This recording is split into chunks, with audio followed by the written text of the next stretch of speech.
Om.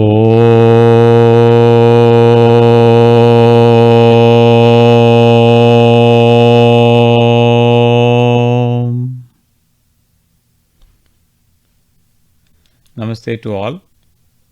Today we are going to have a continuation of the thought process we started last week.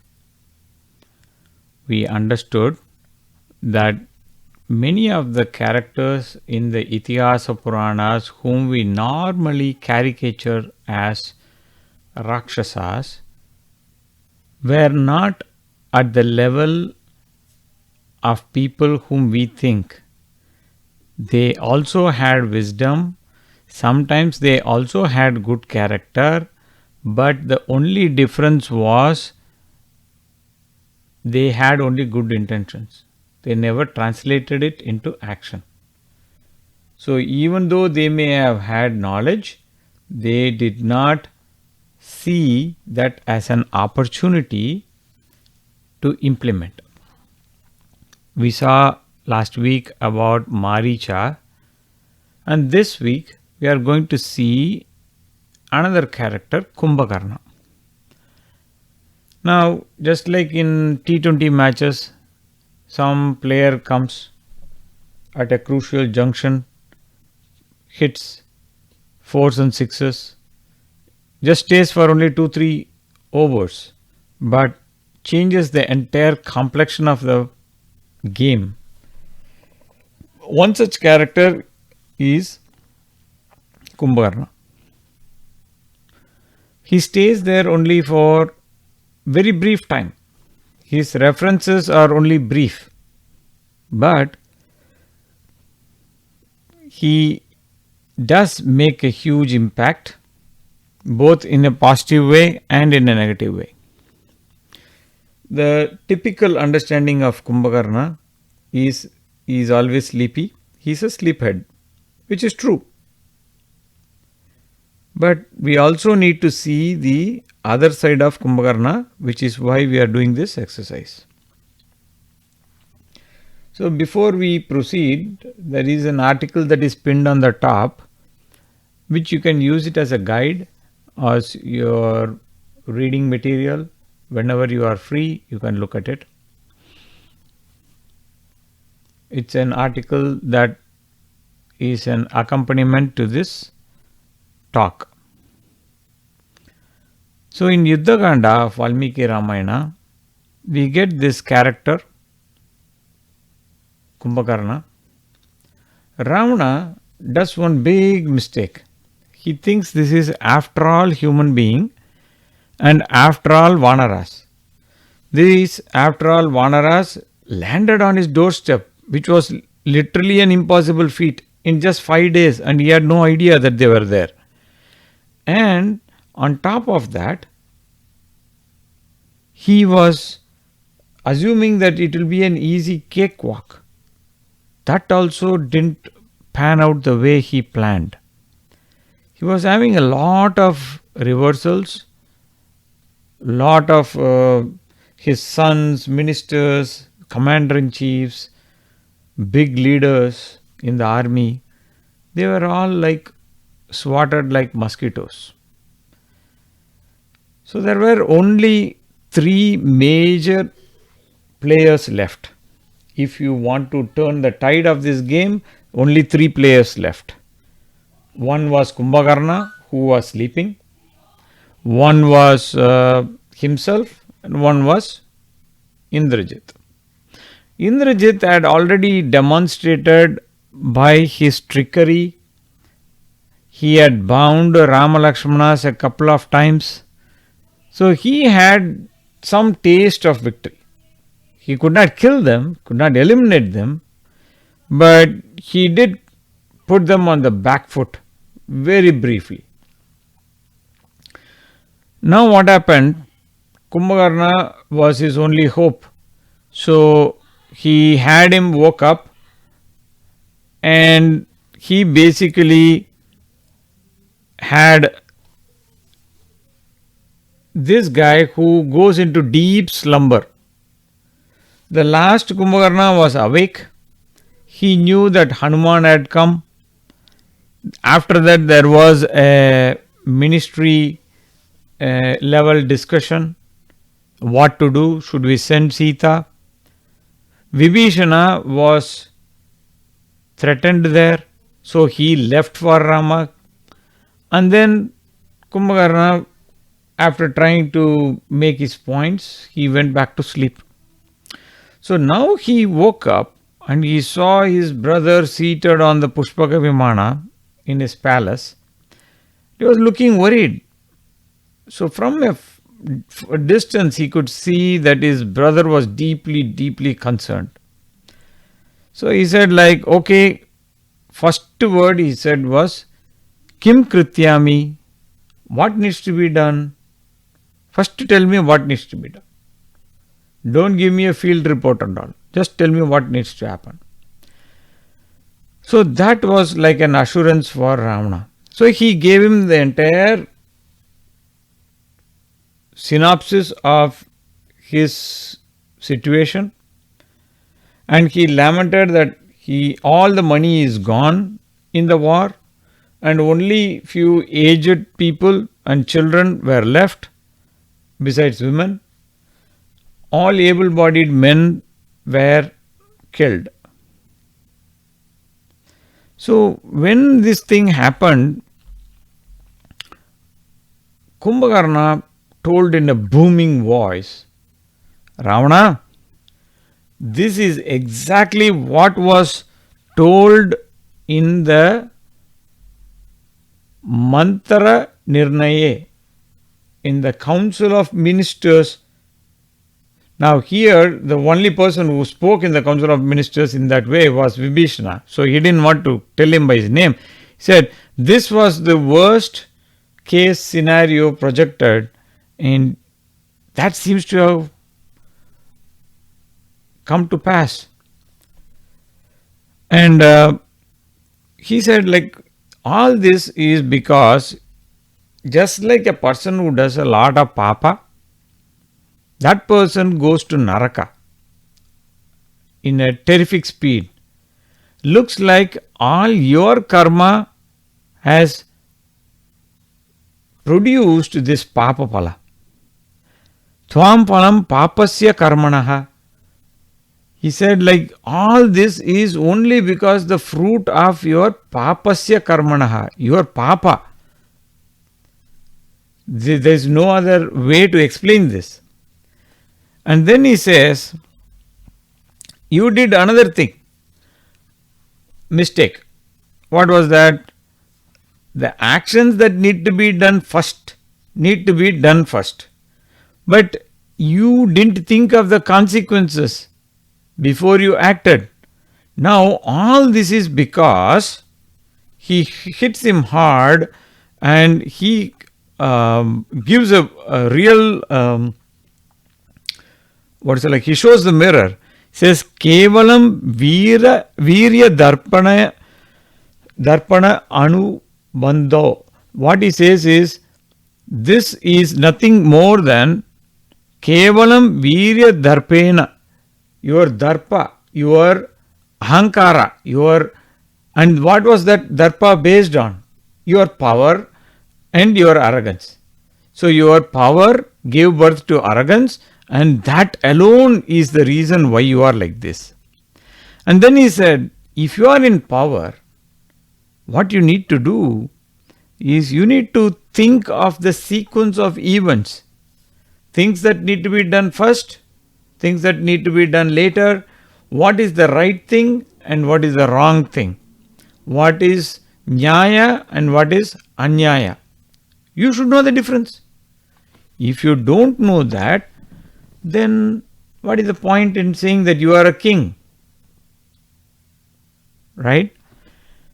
And then he says some interesting words. Now, remember, all this exercise is towards what we can benefit from these incidents. It's not about what happened in the past. And that is where we need to keep the focus strictly on how it relates to us. If you are thinking, I am not Ravana, I have not kidnapped my neighbor's wife, or something like that, or I am not arrogant like him.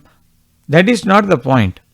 Here, lot of practical wisdom is being laid out using Ravana as an excuse. So, Valmiki Maharishi has given a lot of wisdom out of the kindness of his heart through these characters.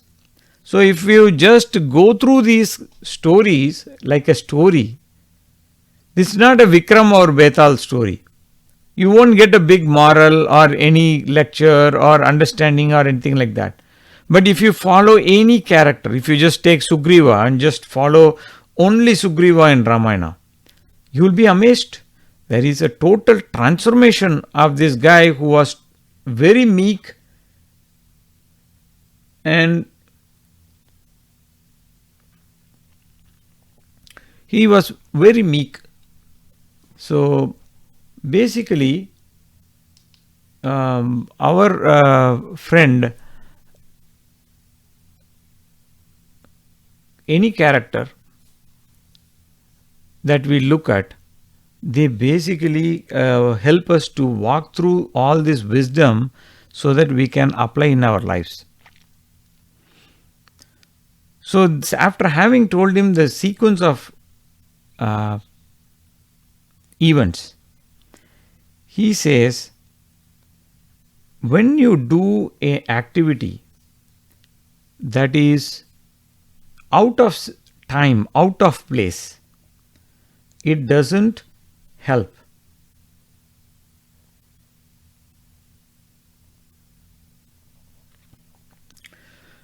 Is my voice too loud or something? Looks like somebody is feeling.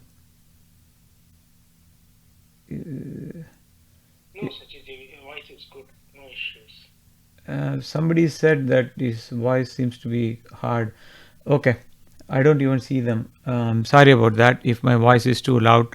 I don't know if there is a control to reduce that. I'm sorry about that. So basically, you have a time and a place to do something.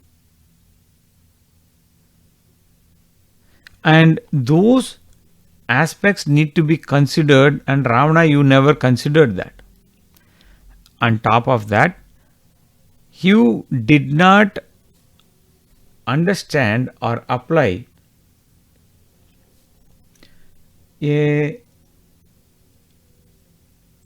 basically when Hanuman went to Lanka, we saw that Hanuman, after meeting Sita, he sits and thinks, what should I do? So he thinks about Sama, Dana, Beda, Danda. He says, can I go in peace with these Rakshasas? Is that possible? It's not possible. Can I give them some bribe? What will you give them bribe? They are already wealthy. And if they want, they can terrorize and they can get more wealth. It is like trying to give wealth to someone who is corrupt and trying to expect them to be not corrupt. It's not going to happen. Then you get to the situation where you have Beda. Can you try to create a discord between them? The reason is they are experts in creating discord in us, not the other way around. So the only option Hanuman could think was Danda. So like that, you have to analyze the situation and you have to do that action. But in this case, Kumbhakarna is saying that Ravana never thought of anything. He just thought, Akampana came and told, hey, there is this beautiful girl, she is the best in the world, maybe you should bring her. That's all that was needed. And then when Shurpanaka came and reiterated it, they just, that was enough for him. He just enacted a plan, went and brought Sita. For almost 10 months, Rama or Sita did not know of each other's presence. So he thought psychologically he could break down Sita without understanding anything, without respecting any dharma, without expecting anything. He just thought of a plan which was purely driven by lust. Now what happens? The Raja who wants to do a activity. Now in this case you can say, how is it relating to me? I am not a Raja, and even if I am Raja. Now remember, you may be the head of the family. Even if you are not the head of the family, even if you are a single person, you are still the head of yourself. You are the head of your senses. You should be controlling your manas, your indriyas, jnanendriya and karmendriya. Shouldn't you be thinking about that? So there lies the problem. He was not even thinking about it, and he was not even focused on it. So when Kumbhakarna says you have to think about what is Nyaya, what is Anyaya, what is Dharma, what is Adharma. You have to take into consideration all these factors. Now, how do you know that whether it is Dharma, Adharma? You may not know everything, right? You may not know all these factors. How do you know what is Dharma and Adharma?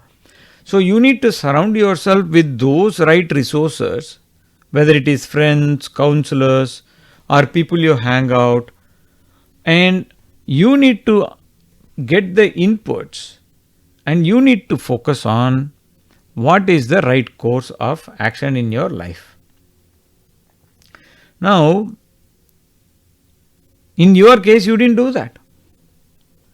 Now, there is another interesting thing. He says, Dharmartham cha kamam cha sarvanva rakshasampate bhajate purushakale trini dvandvani va punaha. What he says is, hey, king of Rakshasas, you have to know which is leading you to Dharma, which is leading you to Artha and Kama. And also, you have to see, is all three boxes ticked. If all three boxes are not ticked, then what is the primary driver? Is it Dharma or Kama? So you have to analyze all this amongst three, and then only you have to drive your life. Otherwise, it is not correct. Then he said, like, you also need to understand who you are listening to. Are you listening to the right people? Are you listening to people who are your well-wishers? Or are they people who are just doing whatever they want? So here the problem was, Ravana had surrounded himself with sycophants and bootlickers. We saw how in Maharashtra one government fell because of sycophants and these kind of bootlickers who made a lot of bad decisions that would engineer a split within the own party. It's kind of like this kind of thing was unseen, unheard of. So same thing was kind of happening in case of Ravana. All the people around him were only feeding negative. So he says there are few types of people you should not listen to. So the most important thing is you need to have advisors who are rooted in Dharma and Shastras. And then he also says there are different types of people. There are people who don't study Shastras. He says, don't even think about listening to them. And then the ones who are studying the Shastras, can you listen to everyone who is studying Shastras? He says no. See if these people are applying these Shastras in their own life. And if these people are not making the connect between Shastra and the real life, don't listen to them. Look how deep he analyzes.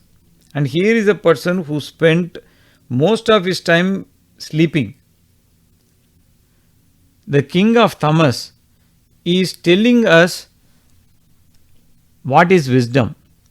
Now, if we are not even connecting with him, then how many levels below we are? That's an interesting question to ask. If we are not even connecting to him, so we are basically looking at ourselves in many levels below. This is the way to look at it. Why did we even look at Kumbhakarna to study this kind of wisdom? See, straight away you go and look at someone. So if you want to compare your wealth, if you go and compare with Warren Buffett or Elon Musk or Bill Gates kind of people, you will feel pathetic. We don't even have enough zeros to compare with theirs. So the thing is that we can't even compare.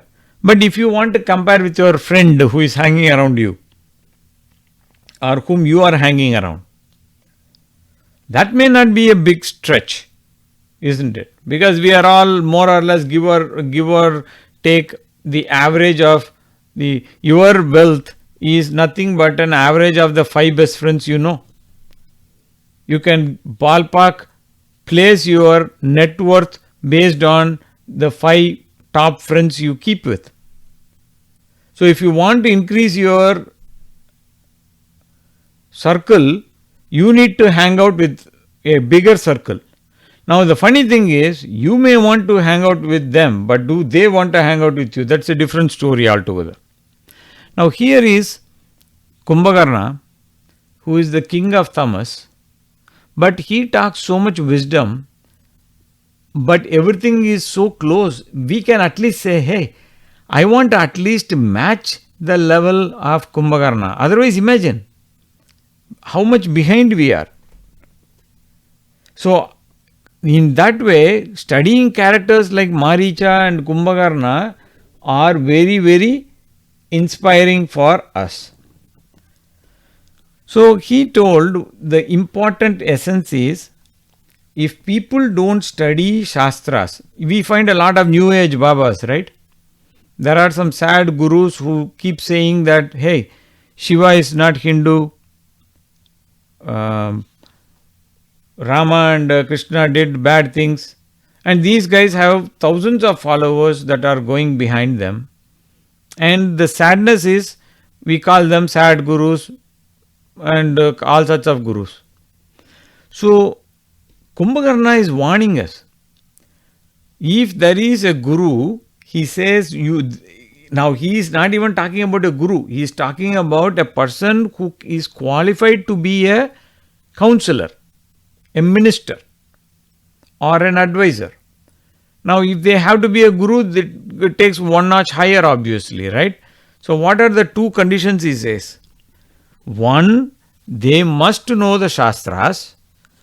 2, that is not theory or bookish knowledge, but that is a practical, assimilated knowledge coming out of their life.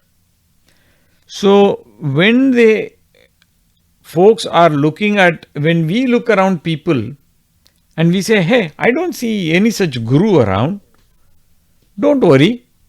If we can at least look at the role models that are there in the Shastras, that is good enough for us to get ourselves started in that journey. And as we keep moving up the chain, we will attract the next tier gurus as we grow. So it is again a question of like where we are growing or not. Now, having said all these things, he also said a few more things, that the people who are not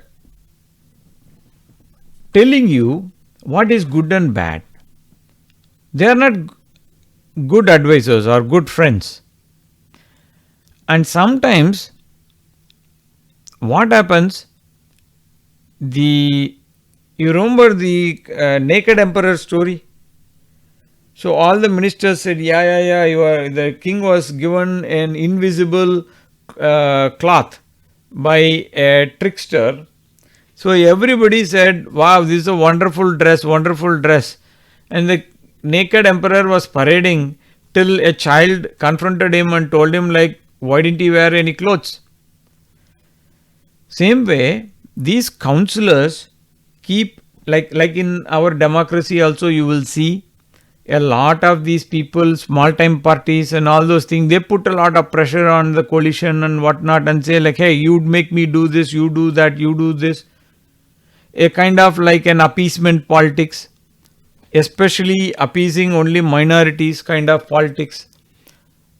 That is the same thing what happened in the past. You are appeasing, you are having sycophants, bootlicking people who basically tell you are great. We have a clown prince of a defunct party. None of the bootlickers in that party have the guts to go and tell them, you are a naked clown prince. Get your house in order. Please, somebody put some Fevicol on his mouth. Don't let him speak, for heaven's sake. Nobody do that. So what happens? These kind of people who are learned exploit these loopholes because these are not good counselors. And they spoil the king and they push them in the path of wrong deeds. Kind of like a deja vu of what is happening today is what happened even in Treta Yuga. Can you imagine the commonality? So whatever was applicable back then is also applicable today. Now the king should make sure the people who are the good people, who are the good ministers, who are not tainted by the enemy's mindset, whether it is bribe or whatever may be the reason. And who are these people who are looking like friends but actually enemies? See, I will give you an example. Yesterday or day before, I saw a tweet. There was one guy who said, my guru taught me. I think it was on Guru Purnima. My guru taught me, if you want, you get two types of friends and they only will help. First one is like Krishna, who will not fight with you, but he will make sure that you win. And the second one is like Karna, who will fight with you no matter what and die. I retorted to the tweet, but I also want to highlight here that is the stupidest thing such fake gurus are telling. Neither the guru nor the person who proudly put the tweet even understands the basics of Mahabharata. A good friendship should be founded on Dharma. So if you want a good friend, you need to basically fight for him in keeping him on the path of Dharma. And if the choice is between friendship and Dharma, always choose Dharma, because then it is not real friendship.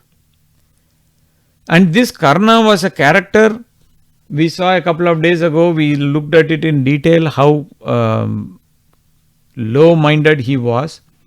Though he has a lot of fans because of poor reading and poor scholarship, many people say, hey, he was a great guy. He was a great warrior, no questions on that. He was a powerful match for Arjuna, and he was not a pushover. But when you look from a character perspective, he is as rotten as Duryodhana. Nothing more, nothing less. We saw in a couple of days ago in a Q&A session that how he disrespected his own guru Dronacharya. And here is this person who instigated Draupadi Vastrahara by telling in front of everyone that she was married to 5 people, how can she be a pativrata? And he even called her a prostitute.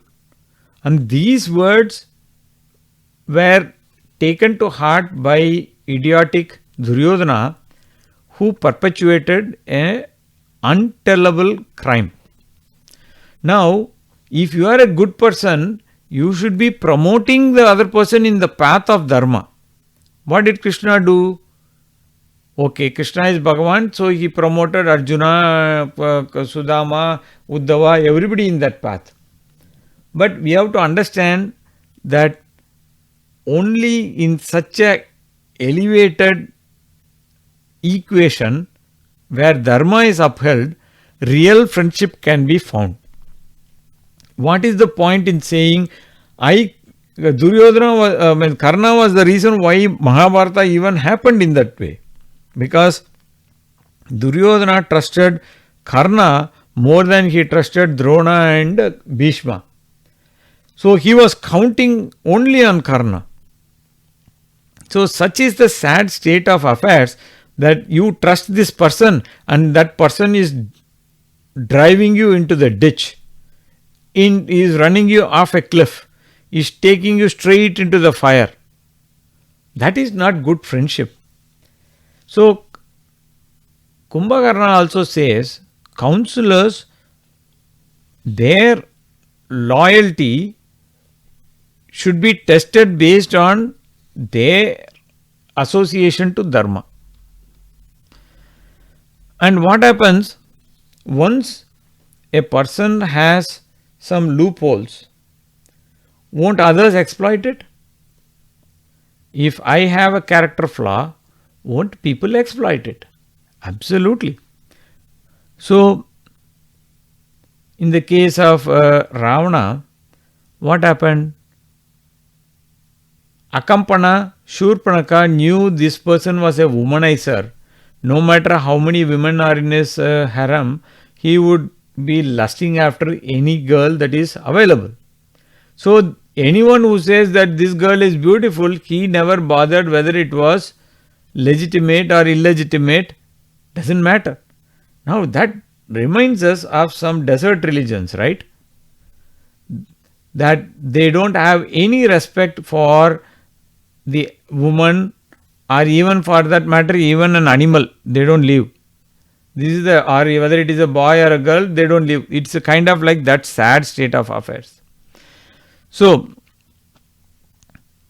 a king who doesn't respect the enemy is going to not protect himself, nor is he going to think about the consequences that he will be removed from power, because his mind is not even focused on the right aspects. So, a person who understands that his position is shaky, we again saw that in Maharashtra, that unfortunately we have to draw parallels with the political situation because it is a lot easier for us to make that correlation or connect, which we sometimes fail to do when we just look at Itihasa Puranas. And he says the advice which was given to him by Vibhishana was outstanding one, was the most beneficial one, and all it required was send Sita back and shake hands with Rama. Nothing of this sort would have happened on the scale what it happened. Rama would have even forgiven him and forgotten him. Whole incident would have been forgotten. But only because of Ahankar, you have brought the destruction of the entire Rakshasa Kula. Now, needless to say, this is a strongly worded message that our friend is not going to accept. Our Ravana is not going to accept. So he says, what are you even talking about? Are you talking like some great Swamiji or something? He literally uses this word, Manyo Guru Viracharya ki mam tvam. Are you thinking you are one big acharya or some great teacher or something like that? What are you thinking you are? I'm tired of listening to you. Stop this. So when Ravana said, hey, listen, don't waste your time over spilt milk. In Tamil, we called this talk, as I gave the same talk in the morning, we called it Villains Vedanta. And so that is what we called in Tamil, and we said what is in Maricha and Kumbhakarna, same theme. So here is a villain who gives all this advice, and then the counter advice given by, the counter response given by Ravana, that is also equally worth pondering. He says, what is the point in talking about the past? Right? Right now is the time for work. Right? Say, for example, if there is a cricket match, now you have last over, you have the last two tailenders batting, they need to hit runs in 6 balls. These guys have never held the bat, they don't know whether they are holding upside down or properly, that kind of characters. Now that is not the time you start firing your captain and say like, why did you do that run out, why did you do that, why did you do this.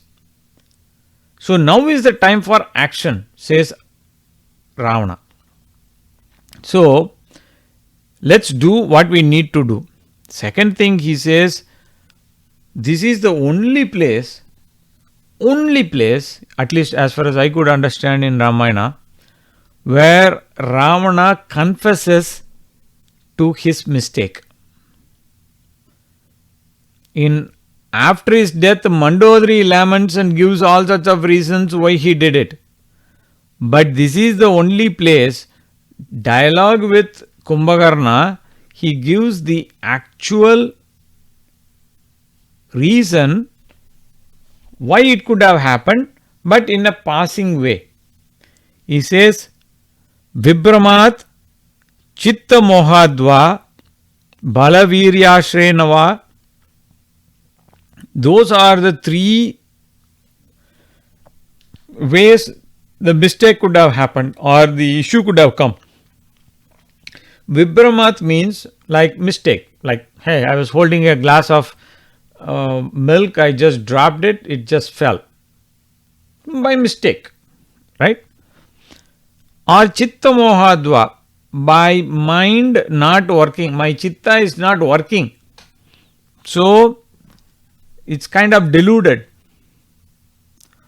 Or was it because of Bala Virya Ashrenyava, that means like based on my Bala and Vira, that is strength, my prowess, based on that I made the mistake. Now the funny thing is, he puts or, but actually it is and. He definitely made the mistake. If you go and see a big lion, lion is a big thing right now, topic this week in India.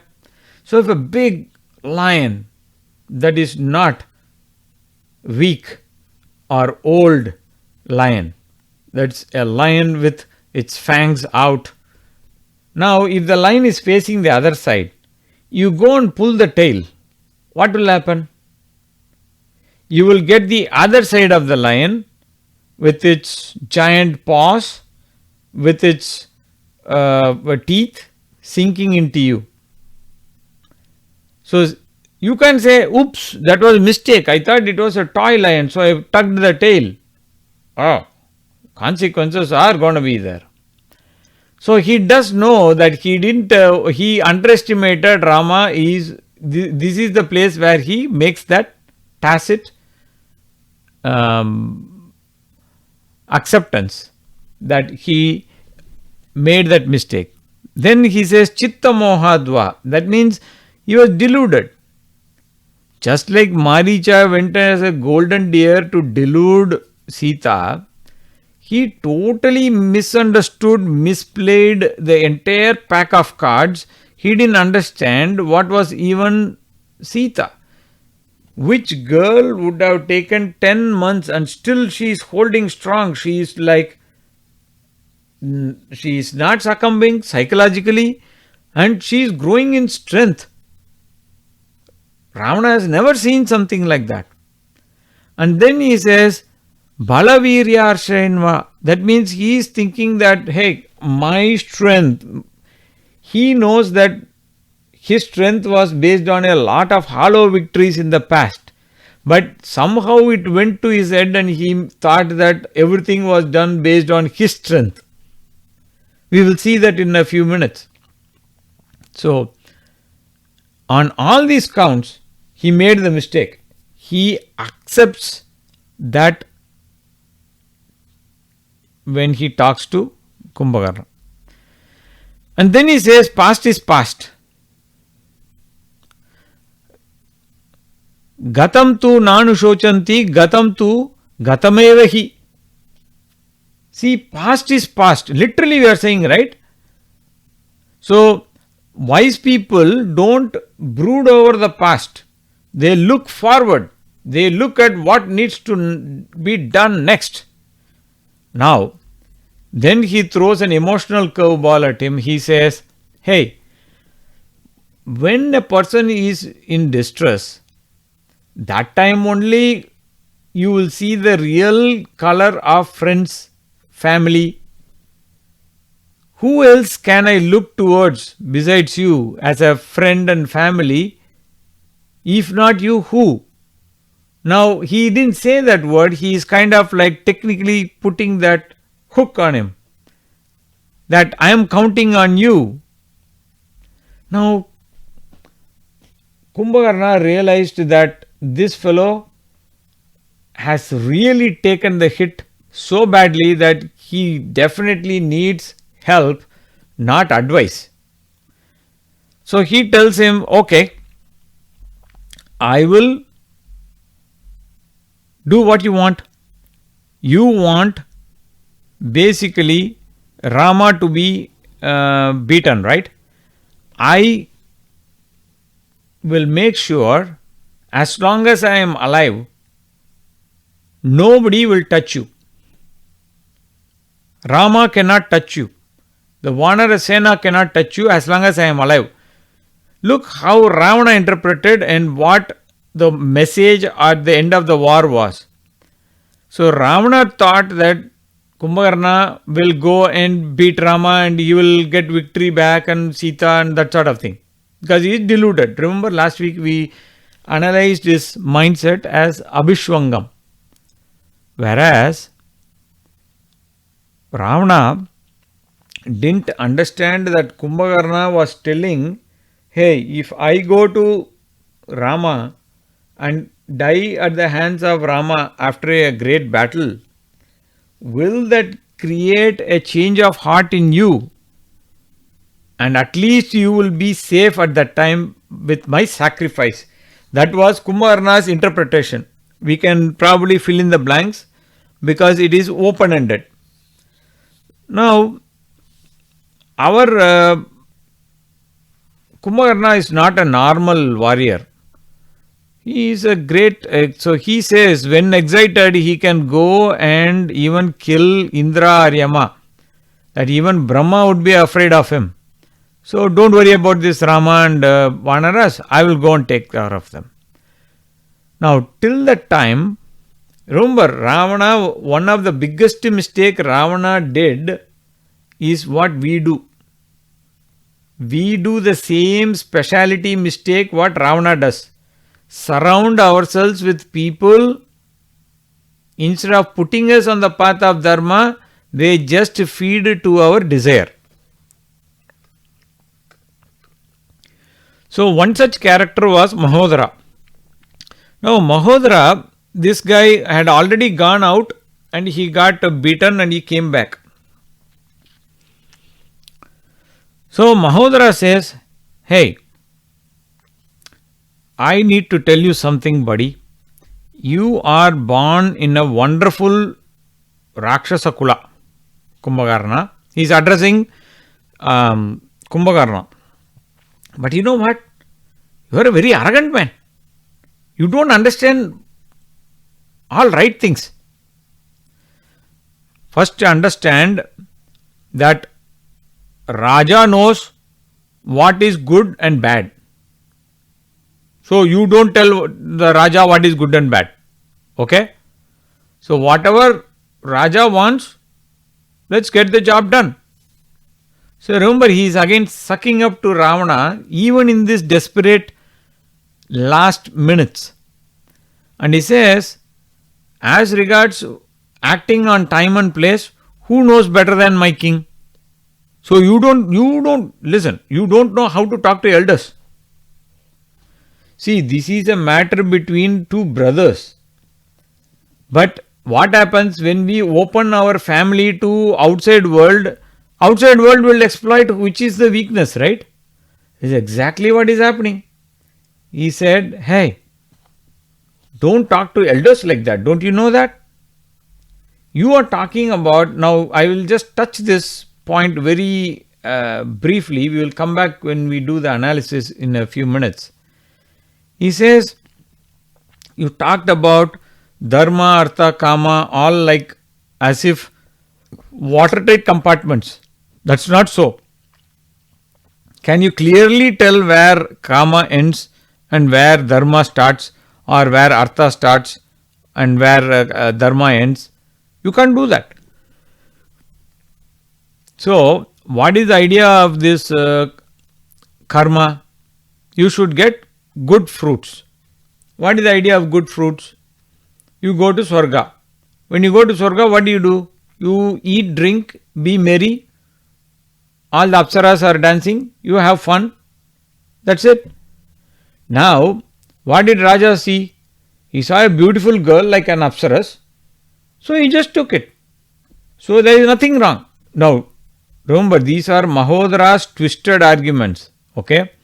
Now, many of us might have encountered these kind of characters in our life who quote Shastras, but they give a weird slant to it for justifying what they do. And Mahodara is the specialist at that. And then what happened? All this stuff happened. He says, hey, I will tell you one thing. You want to go and fight Rama. You have no idea how many people were killed by Rama in Janasthana in one go. Remember, in 1.5 Muhurtas, Rama killed 14,000 Rakshasas in Janasthana. So he said, do you know this? I earlier told you the example of the lion. If you touch the lion, you awaken it, right? This example is also given by Mahodara only, ironically. And here is where we need to understand why is this word lion coming here unwantedly?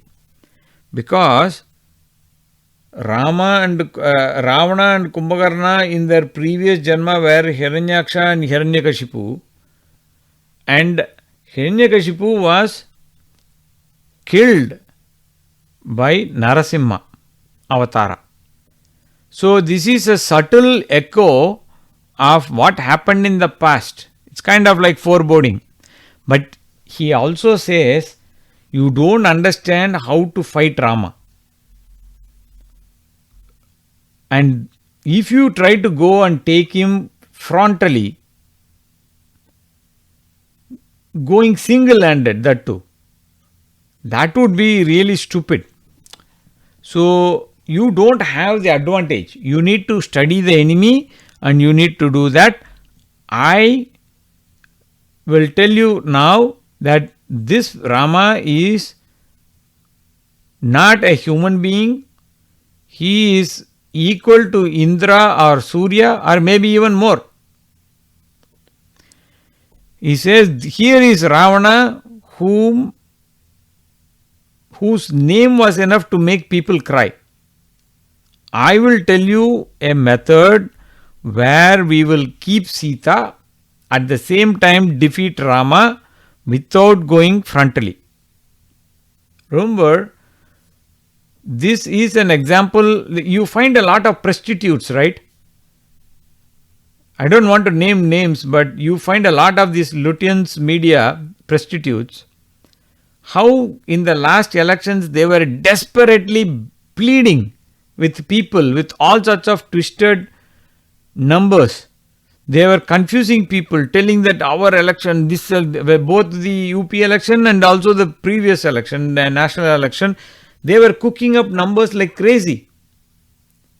And they said because of this voting will happen, because of that. Exactly Mahodara, copybook style. Now what Mahodara said was, what was his strategy? His strategy was very simple. He said, 5 people will come with you. That is, who are they? That is, one is himself, Dvijva, Samriddhi, Kumbhakarna, that is him, Kumbhakarna, and Vitardhana. So all these 5 will go out. And what we will do is, we need to make like announcements throughout Lanka that we 5 are going to go and terrorize. Okay? Now, we don't have any basic plan or how to attack and all, not a big deal. What we need to do is, we'll go and fight. If the enemy dies, great. The enemy doesn't die, we will have to take on Rama. So every Rama Bana has his Nama. So every Rama's arrow has his name. So what we will have is, our body will be pierced with a few arrows of Rama, and then what we will do is, we will turn around or run back. Okay? And when we come back, what we do is, we will declare throughout Lanka that we will come on an elephant and we will come back and tell that Rama has been killed along with Lakshmana, his entire army has been defeated. To give the proof, you give us some money, gold, we will have a lot of alcohol, and we will have a lot of fun and frolic after that, to make it sound like as if it was real victory. Now you go to Sita. Sita has, you show her that these are the arrows that were plucked from the body of these asuras, and we can come and parade ourselves, and you can probably see Sita is totally crushed because her confidence is gone. Now she has no hope, no husband.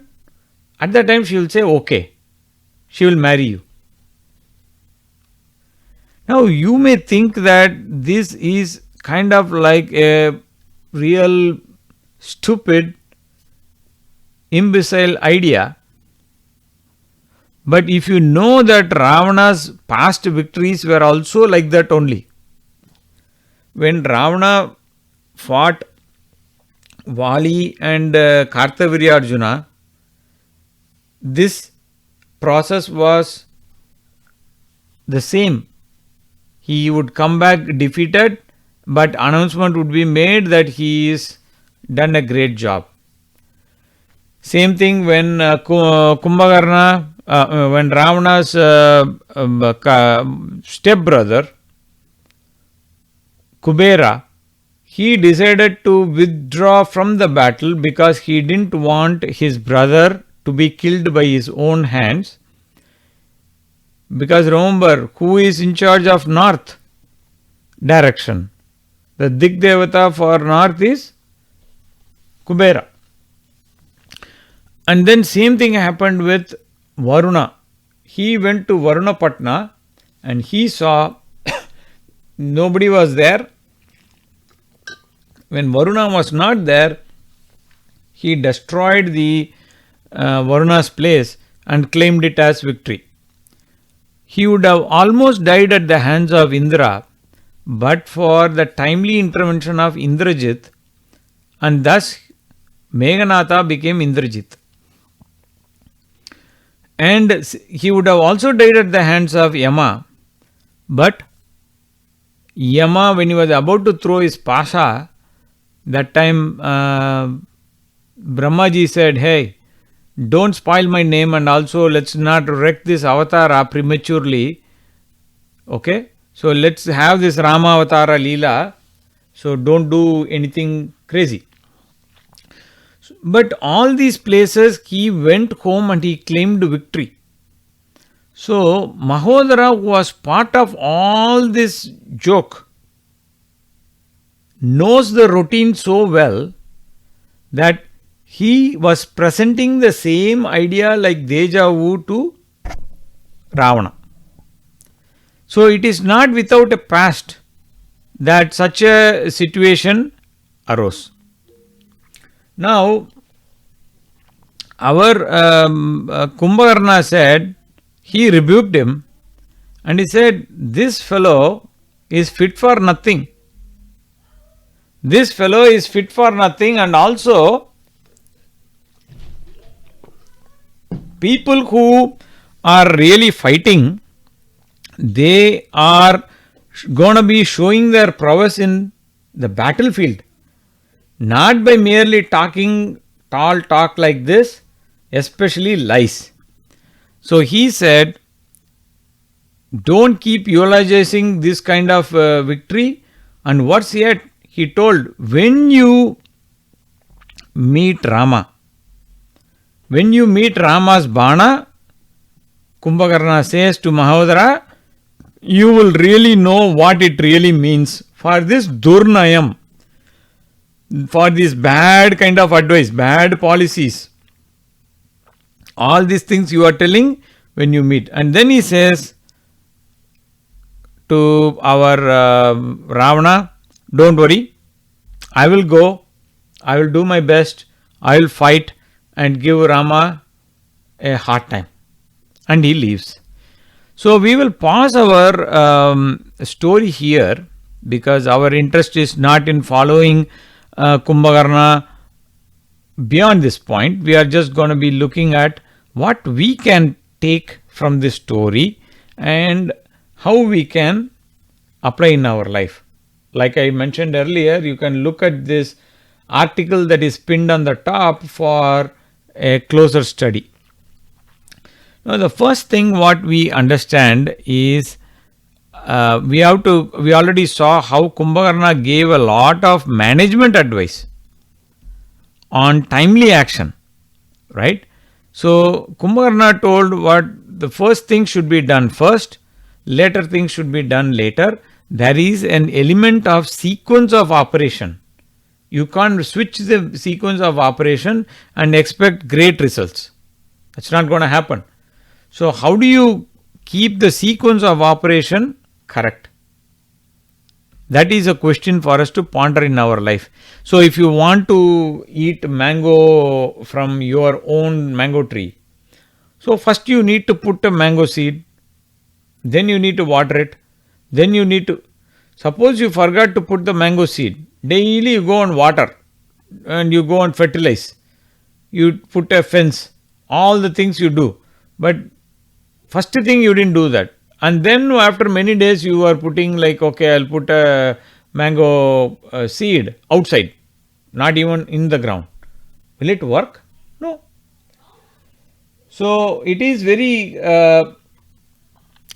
interesting that the timely action is a very important idea. And then there is also the element of like if we mix up things, we end up getting deluded, right? So what is the thing that is causing this delusion? He already hinted, we already saw the reasons why Ravana also told, hey, I made mistakes, right? So those delusions are happening because of our attachment. So we are attached to this desire, we are not ready to look at it through the lens of Dharma, and we hold on to this desire, and we are so much vested in this outcome. So obviously we are going in the wrong track.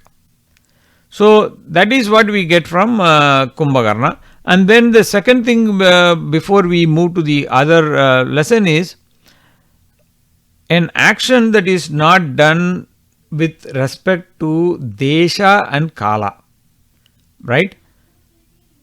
What happens if you don't give credit to proper time and place? Then it is like you are doing a yaga when you didn't even prepare the homa fire properly. So what does that tell you? It tells you that even the asuras were doing homas back in the day, right? So then the second lesson, practical lesson we can take is right timing. See, first one we saw a timely action, like what is the right, what is the correct time we should do things. But then there is also an element of focusing a slightly different twist, say timely action. Now the timely action is what is referred, remember he gave the advice of Dharma, Artha and Kama. So let's recall that sloka. Dharmartham cha kamam cha sarvan va rakshasam pate bhajate purushaha kale trini dvandvani va punaha. So if you look at any desire or any sequence, Dharma, Artha, Kama. So if all three boxes should be ticked. Now if all three boxes are not ticked, if only Kama is ticked, for example, like most of our lives and the people around us, then what happens? Then the next qualifier comes, hey, is this, let's say for example, I want to buy a aeroplane. Now I don't even have a money to buy a seat in the aeroplane flight, but I want to buy a aeroplane. This is my desire. Now this desire became a huge desire. Now the question comes, next question comes, hey, do you have the resources to buy that? No, I don't have, but I want. So what happens if it is only driven by Kama without any Artha? Then what happens? It will always result in frustration. And since it is already devoid of Dharma, it not only adds to the frustration, it also leads us in the wrong way, in the Papa Marga. So I am ready to loot, cheat, plunder, do whatever I want because I am desperate to want my own aeroplane. Now, tomorrow or maybe in the Q&A, don't come and ask what kind of plane I want, because that is just an example to make the point. So here, if you flipped the direction, so you have all the money. Now the person is about to die. Now he may have 1,000 desires, and he may also have the resources, but he doesn't have time to enact. What is the use of it? No use. Now you look at it the other way around. All you have is Dharma. You don't know what is the resources, you don't know what is the desire, but you are committed to Dharma, as you start following Dharma and upholding Dharma, you will start seeing that there is Artha and Kama already embedded in the Dharma. So, the funny thing is, what Kumbhakarna is telling to Ravana, here understand, we are having a dialogue between Kumbhakarna and Ravana. He is saying, you have to evaluate if there is Dharma, Artha, Kama, all three boxes are ticked. If all three are not ticked, make sure at least Dharma is ticked. Right? So, there is a sequence of operation. Instead of going from, like all our thought process, we have a desire, then we think, hey, do I have the resources? And then we ask the question, hey, is it following Dharma? If at all we ask. Most of us don't even bother there. We already are not worried about that. But if you go in the other direction, there is a right timing. Like if you focus on doing Dharma, there is always a sequence of doing it. Then there is also a old elderly guidance that our elders and ancestors have given. So it recommends that every day all of us should start our day with focus on Dharma. Then during the afternoon time you focus on, or the daytime you focus your activities on Artha. And then towards the night, we focus our time on Kama, that is entertainment, fun, food and that sort of thing. So, if you really see, we do only two. What we did was we conveniently chopped off Dharma and threw it in the bin. So, we are anyway doing the other two. We are only going to work. And evening time only we come and sit and chat, we do WhatsApp, we do Clubhouse, we do TV. So, we are already familiar with this. So, what is the big deal about it? The big deal is we have cleaved and cut off and thrown away Dharma. So, there is a right timing and a right sequence of doing things. And he is saying put the best foot forward for your day by putting Dharma focus in the morning. And that one change can take us several light years ahead in the spiritual journey. Just that one change, morning focus on Dharma. Now it could be telling some sloka, could be studying some book, text, scriptures, listening to some Bhagavan Nama, whatever tickles your mind, do that, but it has to be in the morning. Now the other thing is, we also had a talk last week, 2 weeks before, the relevance of Ashrama Dharma. Now for those who are interested, you can go to the Clubhouse earlier talk, you can go and look at it, relevance of Ashrama Dharma. We saw that there is an emphasis of Brahmacharya, where we need to focus on Dharma, understanding. In Grahasthashrama, that comes next, a focus on Artha without compromising Dharma. So it is Dharma plus Artha. And then when you come to Vanaprastha, we told the Kama is the focus as to how to overcome the Indriya slavery of Indriyas or Manas or our Kama. That's the focus. We want to overcome that. And then focus is on moksha at the end. So, we saw that this sequence of operation was important, and like we saw about a right time. So, if a child is going to college, if we are not given the grounding of Dharma, now you go and tell them all this, controlling the mind and moksha and things like that. It's not going to be palatable to that person because you have not put the foundation. So if you look at the sequence of operation, remember earlier Kumbhakarna said the sequence is as important, first things first.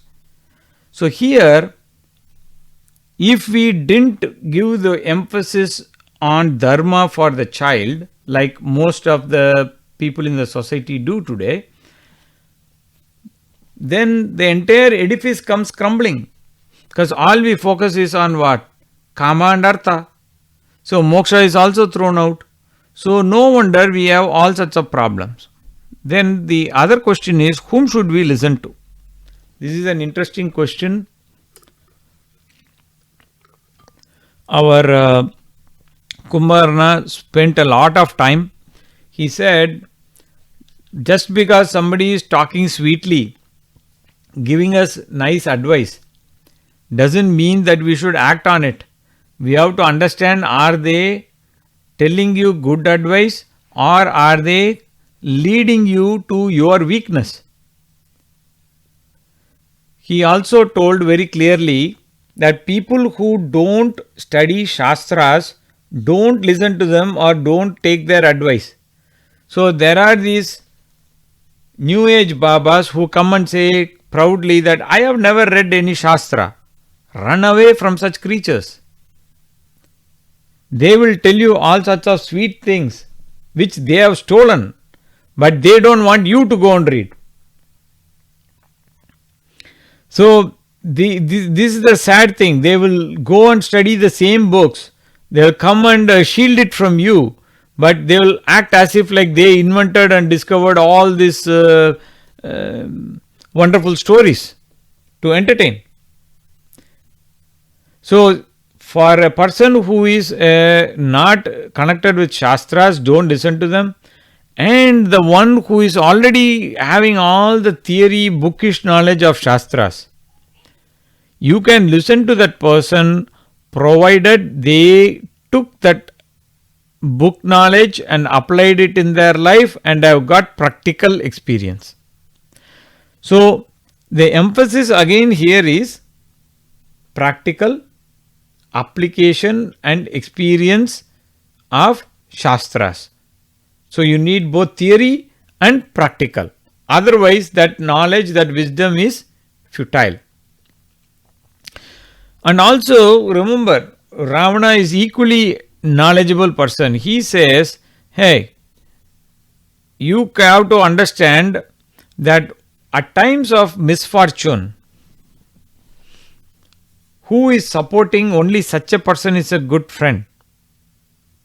But we already discussed that at length, that if a person is not grounded in Dharma, even though they may be fighting on your behalf like Karna, they may not be great examples of good friendship. They may be a good friend for you in your imagination and ego, but they are not doing anything good in that friendship. Karna led Duryodhana straight with 18 Akshaunis to destruction because there was no Dharma there. So the important thing is Ravana tells only, like Mahodara, his understanding only is half-baked. He conveniently chops off things. Just like we had a merchant who sold the nation about ahimsa 100 years ago. He said ahimsa paramo dharma.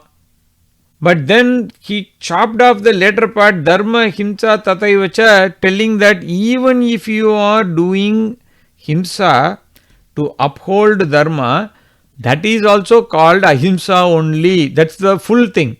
But our man chopped it like same what Mahodara did, what Ravana did, that's what Gandhi also did.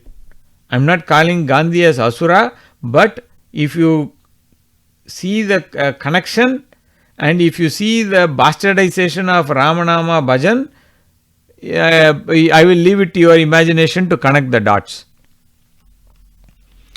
So then the other thing what Ravana says is very powerful practical lesson. Hey, focus on the now. Don't come and tell me what I should have done 50 years ago, 10 days ago, half an hour ago, all those things. Time is gone. Tell me what I should do now. I want to align myself. Now here also Ravana makes the mistake. What is that? when Kumbhakarna told all this advice, what did he say? Align yourself with Dharma, not with your desire. What did Ravana do? I will focus on the now. Even now I want to focus on aligning myself with the desire. What did Mahodara do? He understood his paymaster and he said, hey, I will do what you want. So, the question or choice in front of all of us is, are we aligning with Dharma or are we aligning with our Kama? And depending on the choice you make, the outcome is already pre-decided. The outcome is decided at the time of our choice, not before. Then we are going to look at this last point a little bit more in detail about our Mahodara. We already promised that we will look at this point in detail, right? What he said was, first understand that first let's understand what our Mahodara said, and then we will counter it with correct understanding, okay, so that we don't leave it confused. So the first point what he said was, who knows whether Dharma, Artha, Kama, what boundaries are? If there are a lot of people who come and say, right, hey, are these, even a couple of days ago there somebody asked in a question in Q&A that explain Sanatana Dharma to me, or how can I explain it to others? We have this question.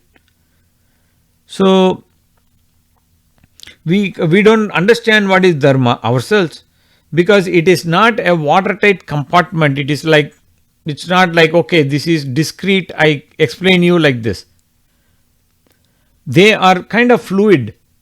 We don't know where one ends, where one starts. Okay? And then he says, look at the half-baked Vedanta from Mahodara. He says, karma chaiva hi sarvesham karananam prayojanam.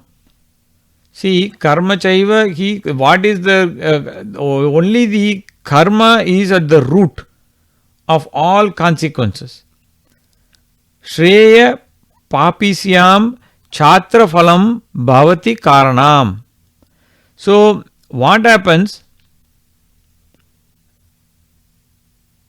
Even you do bad karma, it will give you into a, if it ends in prosperity, it is okay. So, what he is basically saying is, the means justify the ends. He says the opposite. He says ends justify the means. He is turning it on the head. And then he says, if you are going to get remember Jabali, he also, we had looked at that discussion between Jabali and Rama where he was talking about all this kind of nonsensical logic.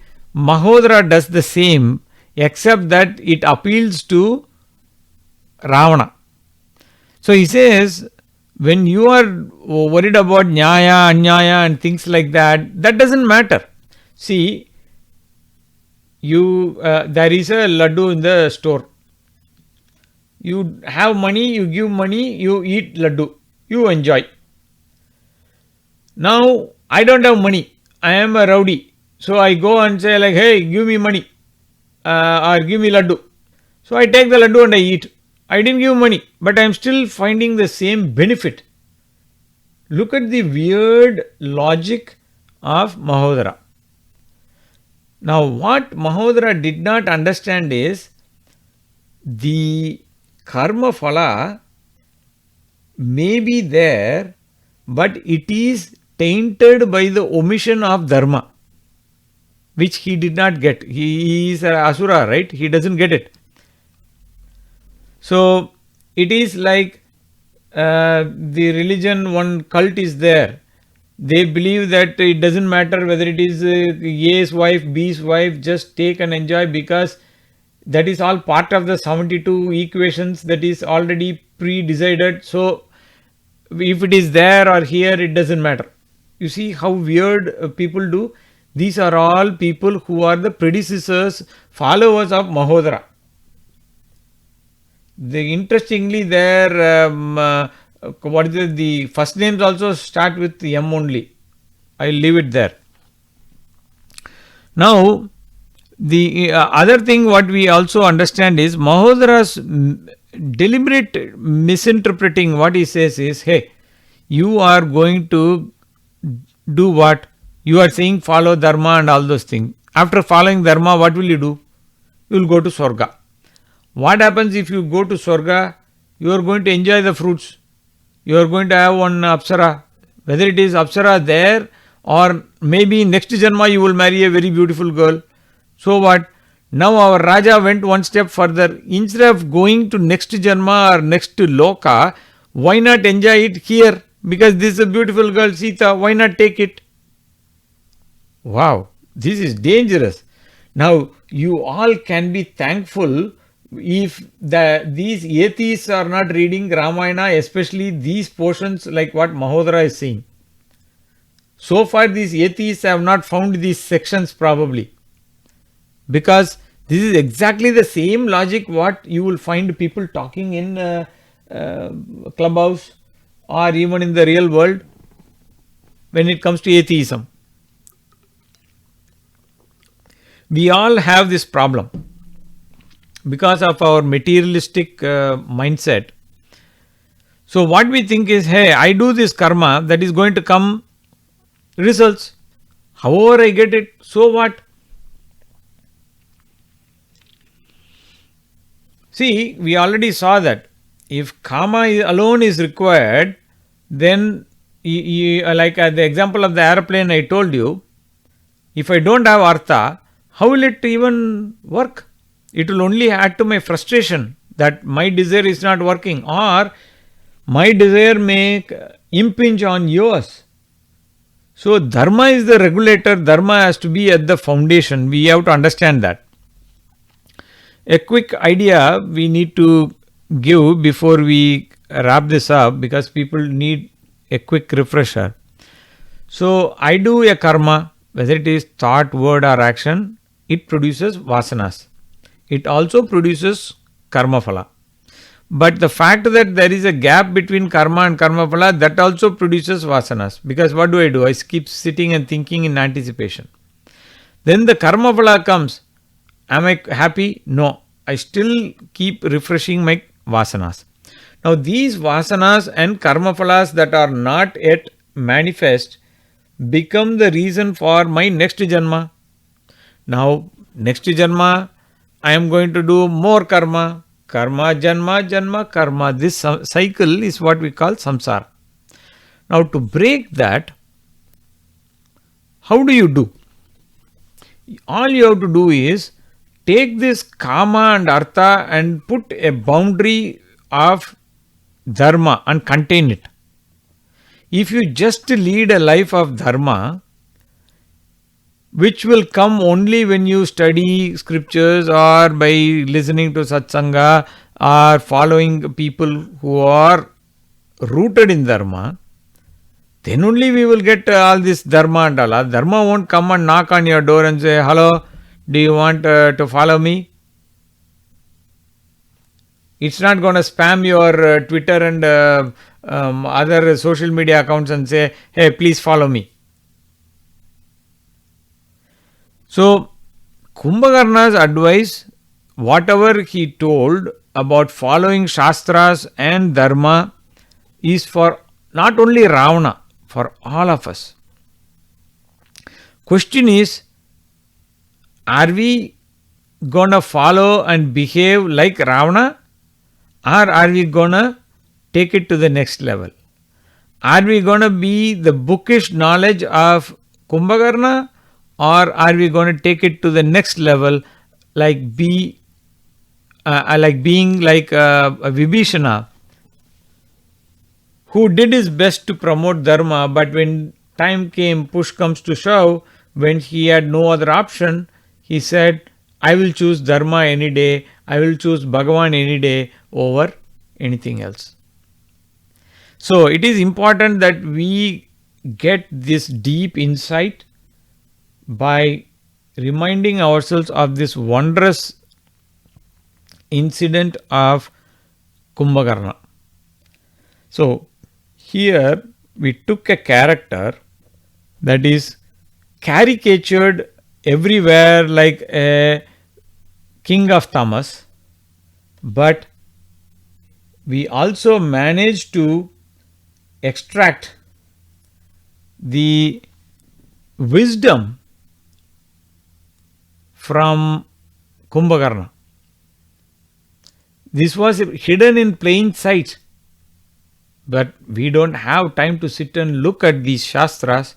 So now our insight about Maricha has changed, our insight about Kumbhakarna has changed. So not every asura is going to be like this.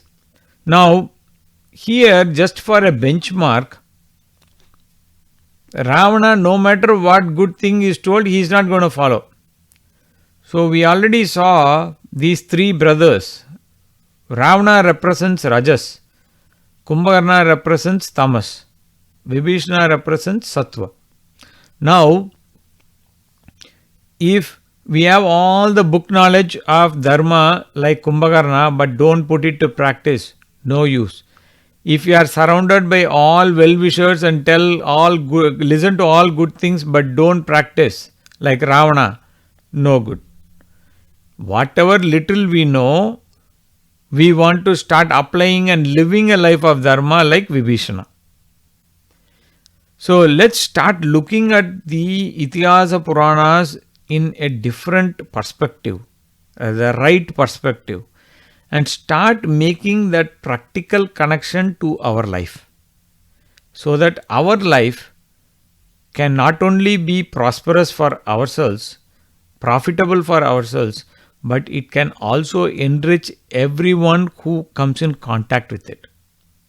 So with those thoughts, let's remind ourselves about the lotus feet of Sri Ram and close our thoughts here.